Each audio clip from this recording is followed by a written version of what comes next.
दोस्तों, SM voice line पर the immortals secret के पिछले चैप्टर में आपने सुना कि कैसे रुद्र अवनी और उस बूढ़े साधु को लेकर पाताल भैरवी की गुप्त गुफा के भीतर पहुंचता है। वहां सदियों पुराना संदूक अवनी के खून के स्पर्श से अपने आप खुल जाता है। लेकिन इससे पहले कि वो राजा छत्र सिंह की उस जादुई किताब का राज पढ़ पाते, वहां महाडायन माया की खौफनाक रूह प्रकट हो जाती है। माया एक ही तांत्रिक वार से बूढ़े साधु को लहूलुहान कर देती है और अमर रुद्र को दीवार से पटक कर बेहोश कर देती है। अब गुफा के भीतर अवनी बिल्कुल अकेली खड़ी है और मौत बनकर माया उसके सामने बढ़ रही है।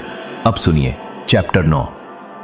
गुफा की पथरीली दीवारें चट चट करके दरक रही थीं। दीवारों पर लगे नीले क्रिस्टल पत्थर अब पूरी तरह से खूनी लाल रंग में बदल चुके थे।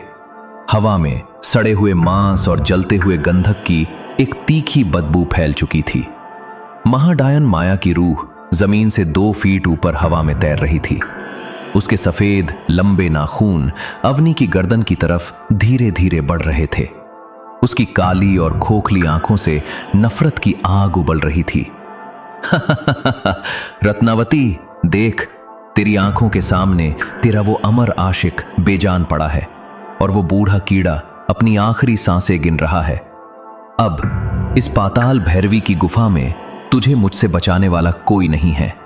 आज तेरा ये पवित्र खून मेरी शक्तियों को 1000 गुना बढ़ा देगा। अवनी पीछे हटते हटते उस प्राचीन शिवलिंग से जा टकराई। भागने का कोई रास्ता नहीं था। उसका पूरा शरीर पसीने से भीग चुका था। वो घुटनों के बल जमीन पर गिर पड़ी और बेहोश पड़े रुद्र की तरफ देखकर फूट फूट कर रोने लगी। रुद्र, उठो रुद्र, प्लीज आंखें खोलो। तुम तो अमर हो ना। तुम्हें कुछ नहीं हो सकता। देखो, ये डायन मुझे मार डालेगी। रुद्र, मुझे अपनी दादी के पास जाना है। मुझे इस नरक से बचा लो रुद्र। लेकिन रुद्र के शरीर में कोई हलचल नहीं हुई। दीवार से टकराने के कारण उसके सिर से गाढ़ा खून बहकर गुफा के फर्श पर फैल रहा था।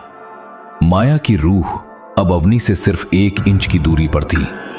उसके बर्फीले ठंडे हाथ जैसे ही अवनी की गर्दन को दबोचने के लिए बढ़े, अवनी ने डर के मारे अपनी आंखें कसकर बंद कर ली और उसका हाथ शिवलिंग के ऊपर रखे उस जादुई लॉकेट पर जा पड़ा। जैसे ही अवनी का रोता हुआ चेहरा और उसके आंसू उस जादुई तांबे के लॉकेट पर गिरे, लॉकेट के भीतर से सूरज जैसी एक भयंकर सुनहरी रोशनी का ब्लास्ट हुआ। वो रोशनी इतनी तेज थी कि माया की काली रूह शू करके 10 फीट पीछे जा गिरी। ये रोशनी कैसी है? नहीं, ये कुलदेवी का मंत्र है। रत्नावती, तू ये शक्तियां कहां से लाई? तेरी रूह तो कमजोर थी। गुफा के भीतर की हवा अचानक बदल गई।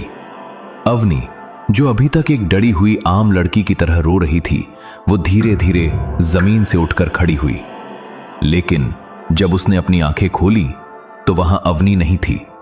उसकी आंखों की पुतलियां पूरी तरह से चमकती हुई सोने की तरह हो चुकी थीं। उसके चेहरे का डर गायब हो चुका था और उसकी जगह एक राजसी और खौफनाक क्रोध ने ले ली थी। 376 साल पुराना राजकुमारी रत्नावती का अंश अवनी के शरीर के भीतर पूरी तरह जाग चुका था। माया, 376 साल पहले तूने मेरे भानगढ़ को शमशान बनाया था। मेरे पिता, मेरी प्रजा का निर्दोष खून बहाया था। तूने सोचा था कि तू अमर हो गई, भूल गई कि इस पाताल भैरवी की गुफा में तांत्रिक दीक्षा मैंने भी ली थी। अवनी ने अपना दाहिना हाथ हवा में उठाया। शिवलिंग के पीछे रखी राजा छत्र सिंह की वह प्राचीन किताब अपने आप हवा में उड़ती हुई अवनी के हाथ में आ गई। किताब के पन्ने फर फर फर करके पलटने लगे और एक खास पन्ने पर आकर रुक गए। अवनी ने उस प्राचीन लिपि को बिना रुके बेहद तेज आवाज में पढ़ना शुरू कर दिया। ओम भद्रकाली महाकाली पाताल भैरवी नमो नमः। मायावी रूहों स्तंभ है भस्म कुरु कुरु स्वाहा। जैसे ही अवनी के मुंह से यह आखिरी मंत्र निकला, शिवलिंग के नीचे की जमीन घड़ घड़ घड़ करके फट गई। उस दरार में से शुद्ध सोने की 3 जादुई जंजीरें निकली। वो जंजीरें बिजली की रफ्तार से लपकीं और उन्होंने हवा में उड़ती हुई माया की रूह को जकड़ लिया। नहीं रत्नावती, मुझे छोड़ दे। ये जंजीरें मेरी रूह को जला रही हैं। विक्रम, कहाँ है तू नीच? बचा अपनी स्वामिनी को। विक्रम! जादुई जंजीरों की आग से माया की काली रूह धुएं की तरह सुलगने लगी।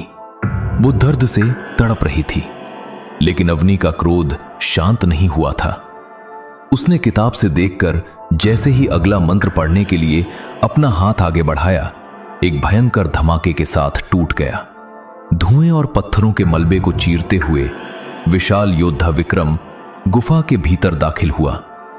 उसकी आंखें गुस्से में लाल थीं। अपनी स्वामिनी माया को जंजीरों में तड़पता देख उसने अपनी विशाल तलवार को दोनों हाथों से पकड़ा और सीधे अवनी की तरफ मारने के लिए दौड़ा। रत्नावती, तेरी इतनी हिम्मत! मेरी स्वामिनी को छुएगा तो तेरा ये सिर धड़ से अलग कर दूंगा। अवनी का ध्यान मंत्र पढ़ने में था।